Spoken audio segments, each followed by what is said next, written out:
U današnjem video zapisu ćete saznati kako na potpuno prirodan i siguran način liječite probleme sa probavnim sustavom. Zapravo osobe koje imaju problema sa Crohnovom bolesti, ulceroznim kolitisom, napuhanošću, nadutošću, gastritisom i sličnim vrstem poteškoća, ova biljka će vam izvanredno pomoći. Međutim, ova biljka ima puno drugih zdravstvenih blagodati i ako lijepo ostanete emisiju pratite, saznaćete što sve liječi ova biljka i čak ću dati preporučene dnevne doze, oblik specijalnog čaja koji ćete koristiti da rješavate sve ove probleme na potpuno prirodan i siguran način. Pitomi slijez ili Altea officinalis poznate i pod nazivom ajbiš. Višegodišnja je željasta trajnica moćnog i razgranatog i mesnatog korijena koji je bogat sa sluzi. Najučinkovitiji i najčešće korišteni dio biljke je korijen koji sadrži do 30% sluzi.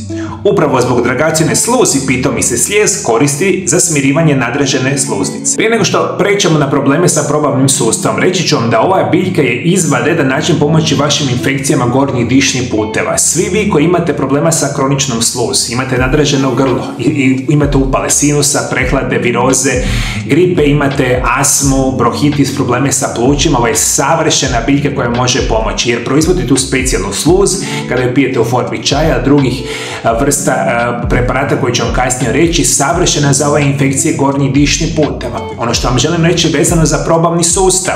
Ovo je učinkovit prirodni lijek za određene probavne poteškoće, uključujući sindrom iritabilnog crijeva. Prirodni lijek je za ulcerozni kolitis te Crohnovu bolest. Pomaže kod sprečavanja žgaravice, čira na želucu, proljeva i zatvora. Zanimljivo je kako sluz pitomog slijeza ostaje stabilna u tijelu sve do probavnog sustava, dok ne dođu do debeloga crijeva. To znači da sluz ne mijenja oblik dok prolazi kroz probavni trakt i stoga je korisna za umirivanje simptoma upalnih probavnih poremećaja. Veliki broj vas je upravo čuo za sami slijez, međutim ono što ne znate da ona sluz koju vi popijete može sa samim čajem prođe direktno do vaš probavni sustav i onda radi krasne divne stvari u vašoj probavi, zacjeljuje rane i poboljšava funkcioniranje vaše probave. Međutim, vi kada koristite pitomi slijez, nećete vjerovati, moji dragi gledatelji, ovo je jedan izvanredan prirodan način pomoći kod vaših infekcija ili problema sa samom kožom. Psorijaze, ekceme, dermatitisi, rozacea i slične vrste poteškoća, danas znamo da sami pitomi slijez može pomoći.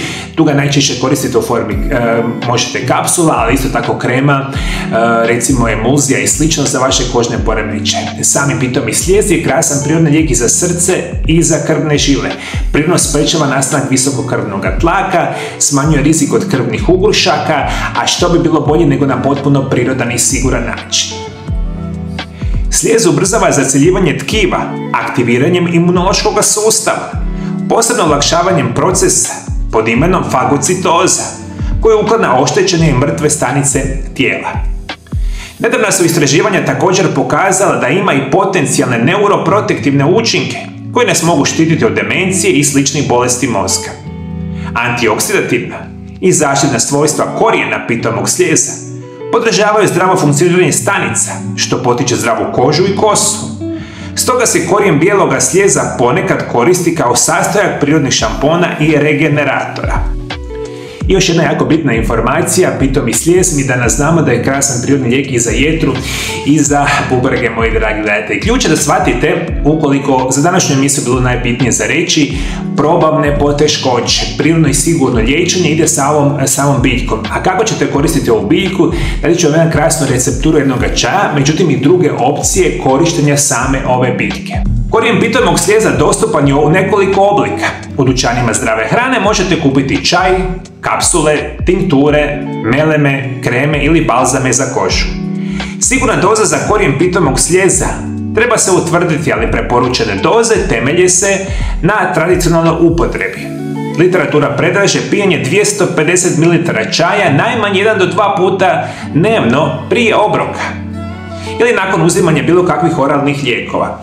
Za liječenje probavnih problema predlaže se uzimati 6 do 10 grama dnevno u obliku praha, kapsula ili tinkture. Krljobolaja i kašalj mogu se ublažiti sa čajem ili sa 1 do 2 šičice praha korijena bijeloga slijeza 3 do 4 puta dnevno.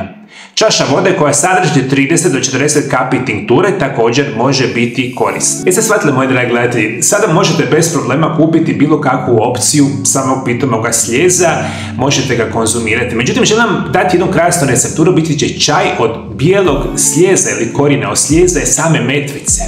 Govorimo za vaše probavne poteškoće. Ono što bi ja osobno napravio, navečer na kraju dana, oko 7, 8, 9 sati navečer, uzmite 500 ml prokuhane vode koja se u međuvremenu ohladila i u nju dodajte 2 male žličice korijena od bijeloga slijeza i 2 male žličice čaja od metvice. Jer danas želimo kombinirati čaj od metvice i čaj od korijena bijeloga slijeza. To lijepo stavite u 500 ml vode, poklopite i ostavite do sutra dan ujutro. Neka prođe 10 do 12 sati i onda će ova sluz i zajedno sa metvicom dati nevjerojatno krasnu tekućinu za vaš probavni sustav. I sutra dan ujutro ovu vrstu čaja prosjedite kroz sito i imate 2 šalice čaja za taj dan. Vi ako želite, vi u naravno čaj možete dodati malo meda ili ju apsolutno ne morate i onda imate 2 šalice čaja koju pijete tijekom jednoga dana u malim kutljajima i tako pijete recimo 10 dana zaredom sa minimalno 10 do 15 dana pauze.